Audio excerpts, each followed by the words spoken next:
স্বাগত। আমি প্রগতি শুরু করছি আজকের সংবাদ। মাঠে রোটার দিয়ে ট্রাক্টরের নাগল হচ্ছিল, আর সেই ট্রাক্টরের উপরে উঠতে গিয়ে পড়ে গিয়ে রোটারের ফাল ঢুকে মৃত্যু হলো এক কিশোরের। এই মর্মান্তিক ঘটনাটি ঘটেছে জাহালদার বিম্বল টিটিয়া গ্রামে। মাঠে রোটার দিয়ে ট্রাক্টরের নাগল হচ্ছিল, আর সেই ট্রাক্টরের উপরে উঠতে গিয়ে পড়ে গিয়ে রোটারের ফাল ঢুকে মৃত্যু হলো এক কিশোরের। এই মর্মান্তিক ঘটনাটি ঘটেছে জাহালদার বিম্বল টিটিয়া গ্রামে। মৃত কিশোরের নাম প্রদীপ সাউ, বয়স 14 বছর। জানা গেছে বাবা সুশান্ত সাউর সঙ্গে মাঠে নাগল করা দেখতে গিয়েছিল। নতুন ট্রাক্টর কেনায় চালকের পাশেই বসেছিল কিশোর প্রদীপ, আর ট্রাক্টর থেকে পড়ে যাওয়ায় পিছনে রোটারের ফাল তার শরীর ছিন্ন ভিন্ন করে দেয়। ঘটনাস্থলেই তার মৃত্যু হয়। বাবার সামনে সন্তানের মৃত্যু কোনোভাবে চোখে দেখা যায় না। এই ঘটনার পরে এলাকায় শোকের ছায়া নেমে আসে, বহু মানুষ জড়ো হন। পরে জোড়াকেড়িয়া থানার পুলিশ গিয়ে মৃতদেহ উদ্ধার করে ময়নাতদন্তে পাঠায়। এইভাবে বাবার সামনে ছেলের মৃত্যু কোনোভাবে মেনে নিতে পারছেন না গ্রামবাসীরা। সরকারি পোর্টালে এটা তোমাদের যায় ডাইরেক্ট।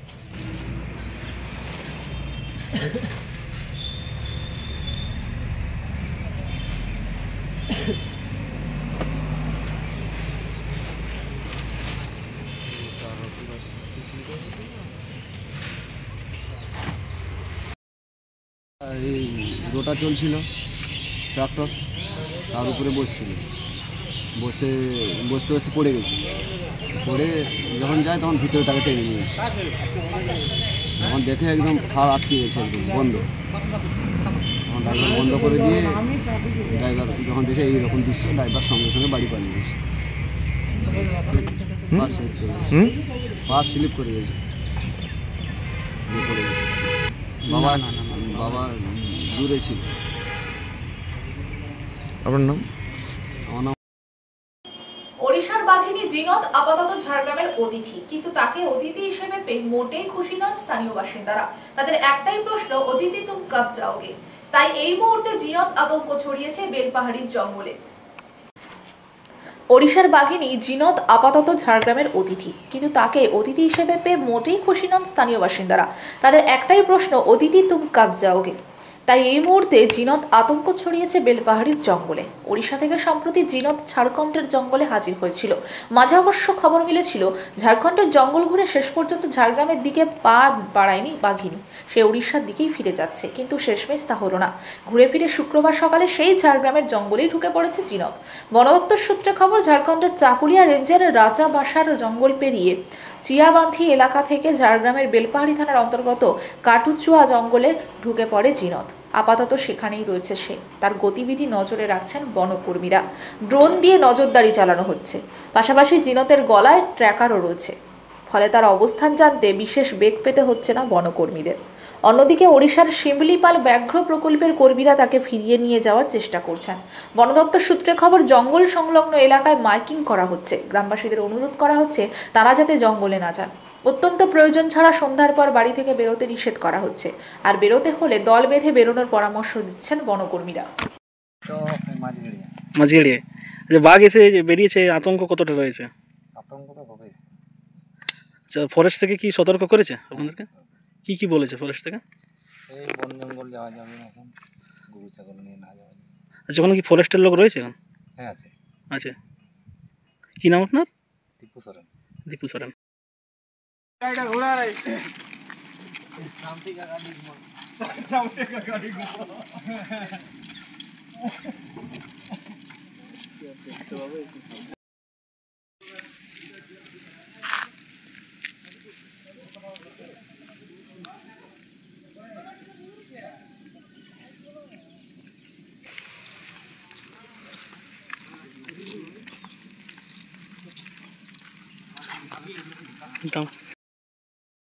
আমি সব বাঘ দেখতে গেছিলি।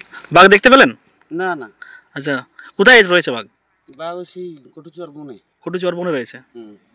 ফরেস্ট থেকে লোক রয়েছে? হ্যাঁ আছে। আচ্ছা।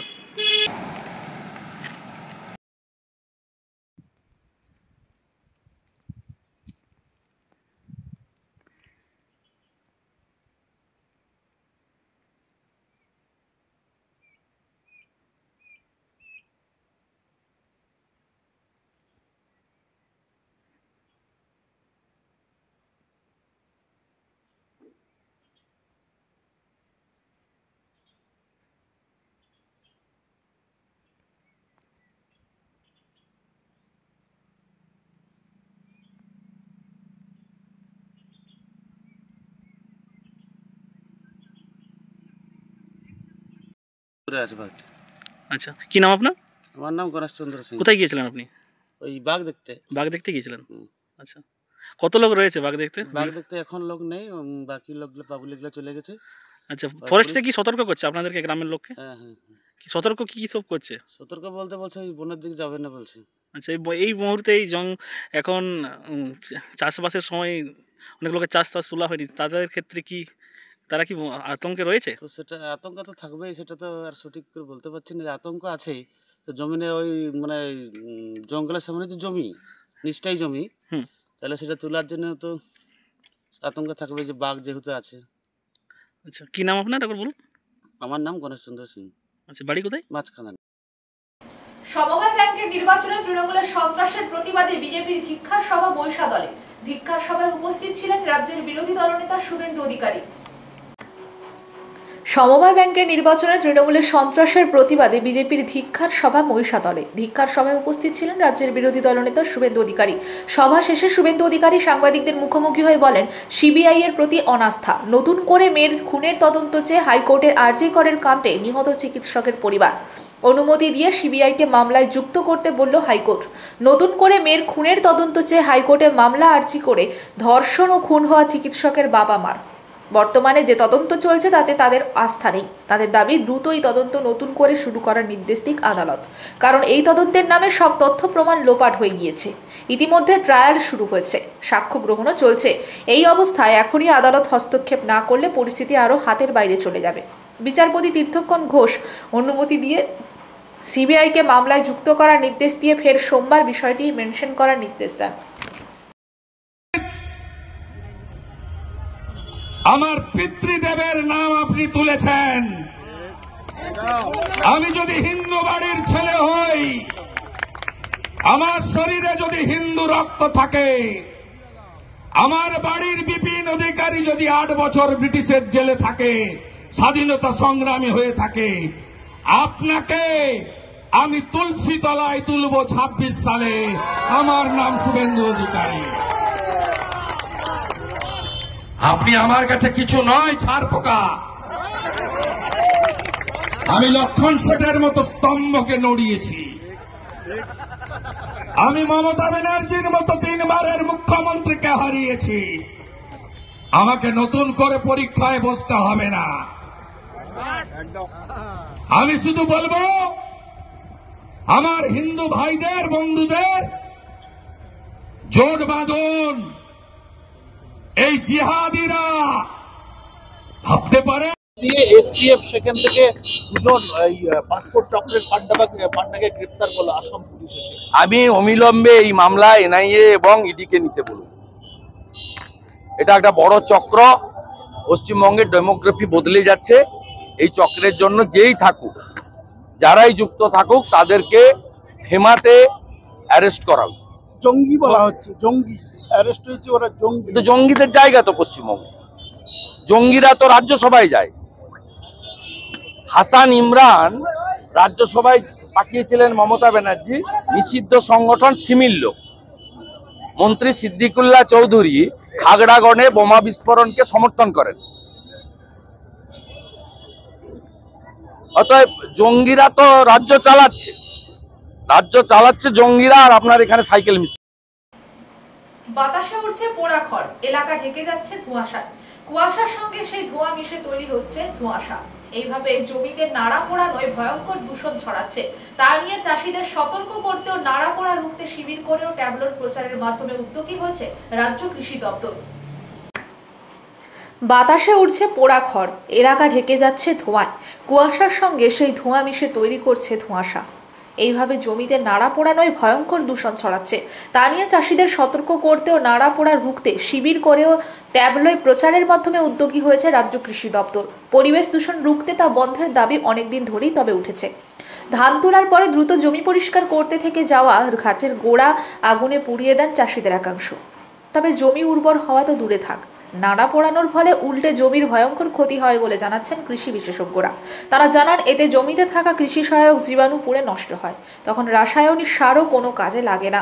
নাড়া পোড়ানোর বদলে ধান গাছের গোড়া কেটে জমিতে ছড়িয়ে দেওয়া বা তা পচিয়ে জৈব সার তৈরি করলে সুফল পাবেন চাষিরা। চাষের জমির ক্ষতির সঙ্গে নাড়া পোড়ানোয় পরিবেশও মারাত্মকভাবে প্রভাবিত হয়। পরিবেশবিদ এবং শিক্ষক প্রভাকর চৌরাশিয়া জানান, এর ফলে ব্যাপক পরিমাণে carbon die oxide, carbon monoxide, sulphur die oxide তৈরি হয় মিথেন, নাইট্রাস অক্সাইডের মতো গ্যাসও, যা পরিবেশের জন্য অত্যন্ত ক্ষতিকর।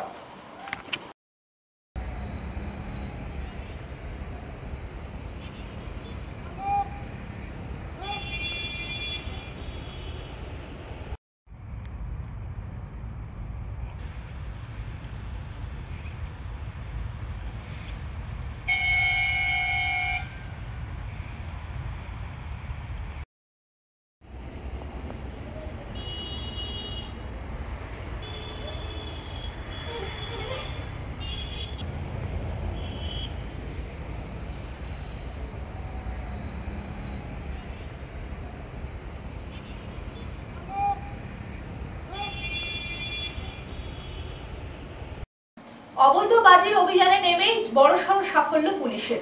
বুধবার রাতভর অভিযান চালিয়ে বিপুল পরিমাণে শব্দবাজি সহ একজনকে গ্রেফতার করল পুলিশ। অবৈধ বাজির অভিযানে নেমেই বড়সড় সাফল্য পুলিশের। বুধবার রাতভর অভিযান চালিয়ে বিপুল পরিমাণে শব্দবাজি সহ একজনকে গ্রেফতার করল পুলিশ। জানা গেছে, ধৃত যুবকের নাম কমল মাইতি, বাড়ি কাঁথি থানায় ধর্মদাসবাড় এলাকায়। বৃহস্পতিবার অভিযুক্তকে কাঁথি মহকুমা আদালতে তোলা হয়। বিচারক তার জামিন নাকচ করে 5 দিনের পুলিশ হেফাজতের নির্দেশ দেন। বৃহস্পতিবার সন্ধ্যায় কাঁথি থানায় সাংবাদিক বৈঠক করেন কাঁথির অতিরিক্ত পুলিশ সুপার শুভেন্দ্র কুমার। এছাড়াও উপস্থিত ছিলেন কাঁথি মহকুমা পুলিশ আধিকারিক দিবাকর দাস, কাঁথি থানার আইসি প্রদীপ কুমার দাস ও কাঁথি টাউন অফিসার প্রণব বেরা সহ অন্যান্য পুলিশের আধিকারিকেরা। উদ্ধার হওয়া বাজির ওজন 2100 কেজি, যার বাজার মূল্য প্রায় 10 লক্ষাধিক টাকা বলে জানা গেছে। অভিযুক্তকে হেফাজতে নিয়ে তদন্ত শুরু করেছে পুলিশের উচ্চ পদস্থ আধিকারিকেরা। কোথা থেকে বাজিগুলি নিয়ে আসা হয়েছিল, গোডাউনে মজুদ রেখে অন্য কোথাও পাচারের পরিকল্পনা ছিল কিনা, সেটাও খতিয়ে দেখা হচ্ছে। পুলিশ সূত্রে খবর, কাঁথি শহরের বিস্তীর্ণ এলাকাতে প্রস্তুত করা বাজি বিক্রি করত ধর্মদাসবাড়ের বাসিন্দা কমল মাইতি। দোকানের পাশে অস্থায়ী গুমটি করে চড়া দামে বাজি বিক্রি করত বলে অভিযোগ। শুধু তাই নয়, কাঁথি শহরে কুমারপুরে ওর অমর্তপল্লী উল্টো পাশে একটি গোডাউন ভাড়া নিয়ে বিপুল পরিমাণের বাজি মজুত করে রেখেছিল। বুধবার সন্ধ্যায় গোপন সূত্রে খবর পেয়ে ওই গোডাউনের অভিযান চালান কাঁথি মহকুমা পুলিশ আধিকারিক দিবাকর দাস, কাঁথি থানার আইসি প্রদীপ কুমার দাস ও কাঁথি থানার টাউন অফিসার প্রণব বেরা। গোডাউনে তল্লাশি চালিয়ে উদ্ধার হয় মজুদ রাখা বস্তার পর বস্তা বাজি। একটি ছোট লরিতে করে গোডাউন থেকে বাজি ও বারুদ উদ্ধার করে নিয়ে আসে। এর পাশাপাশি একজনকে গ্রেপ্তার করে। কাঁথির অতিরিক্ত পুলিশ সুপার শুভেন্দ্র কুমার বলেন, গোটা ঘটনা তদন্তের জন্য অভিযুক্তকে হেফাজতে নেওয়া হয়েছে। এই ঘটনায় আরও কেউ যুক্ত রয়েছে কিনা তাও খতিয়ে দেখা হচ্ছে। এখানে কোনো কারখানা ছিল না, শুধুমাত্র গোডাউন পেয়েছি।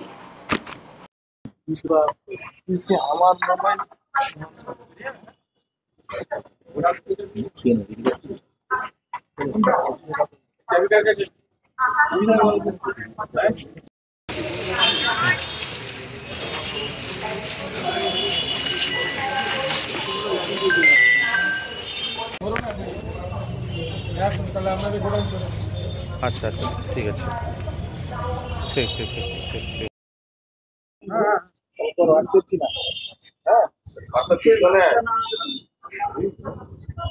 শুরু করবো। আনন্দ রেডি বলুন স্যার, ছবিগুলো করে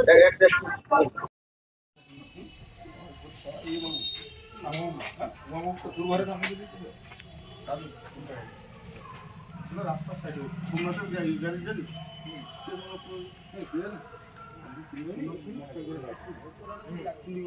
আরে বেলতলা যে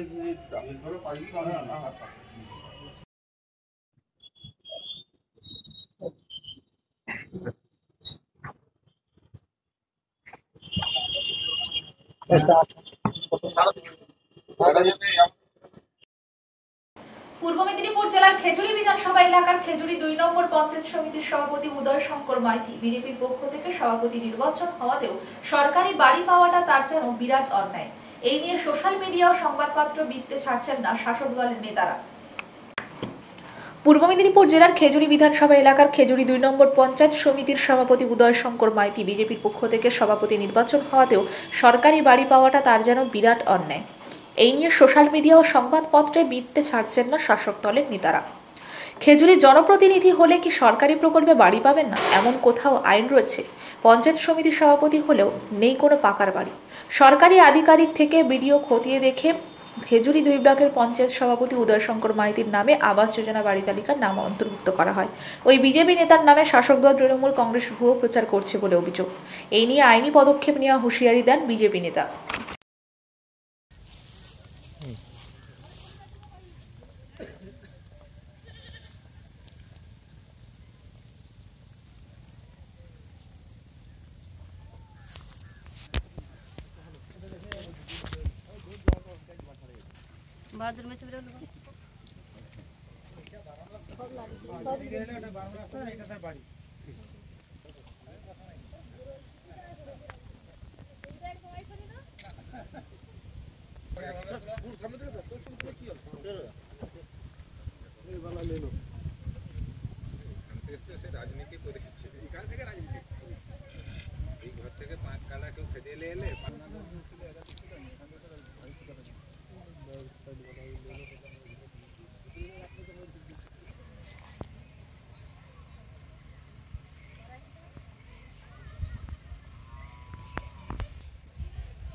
ঝাড়গ্রাম জেলার নয়াগ্রাম ব্লকের সমস্ত টিবি রোগীকে নিক্ষয় মিত্র প্রকল্পের মাধ্যমে দত্তক নিলেন ঝাড়গ্রাম জেলা পরিষদের স্বাস্থ্য কর্মাধ্যক্ষ সঞ্চিতা ঘোষ সহ আরো 2 জন সমাজসেবী।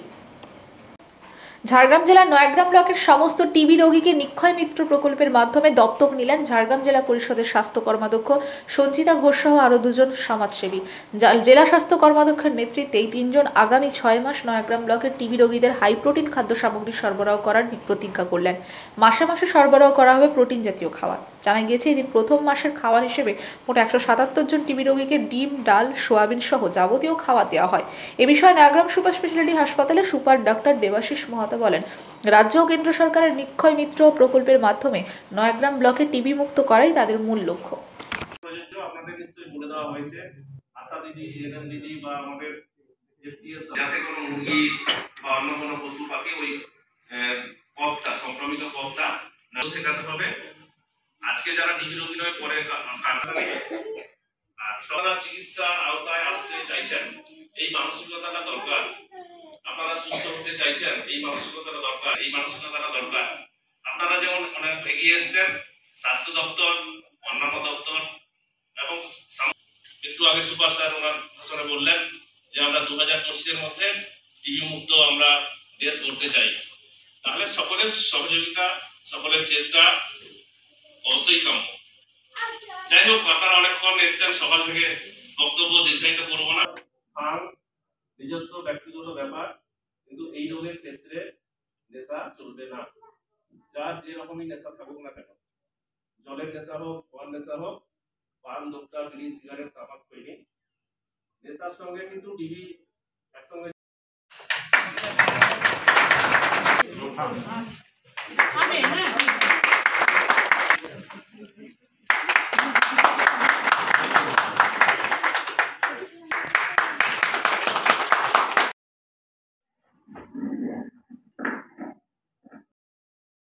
ছিল না এবং সেই সঙ্গে আমাদের জাতকটাকেও আমি দেখলাম এবং আমার গ্রামেরও কিছু মানুষজন রয়েছে। আমাদের জেলায় যে স্বাস্থ্য মিটিং হয়, জনস্বাস্থ্য মিটিংয়ে আমাদের 2 সাহেব এবং নয়াগ্রাম ব্লকের আমিও ব্যক্তিগতভাবে অভিভাবক ভাবি, যখনই বিপদে পড়ি আমাদের ডান দিকে সুপার স্যার রয়েছেন, আমাদের বাঁ দিকে এমন একজন মানুষ রয়েছেন জানেন যে প্রত্যেকটা এলাকায় উনি গিয়ে মানুষের যথেষ্ট ভালো কাজ করে থাকেন। ডাক্তারবাবু রয়েছেন আমাদের সাহেব এবং আমার সামনে যারা আমার নয়াগ্রামের প্রান্তীয় মানুষ মানুষজন তাদের জন্য কিছু সংবাদ এই পর্যন্ত। নমস্কার।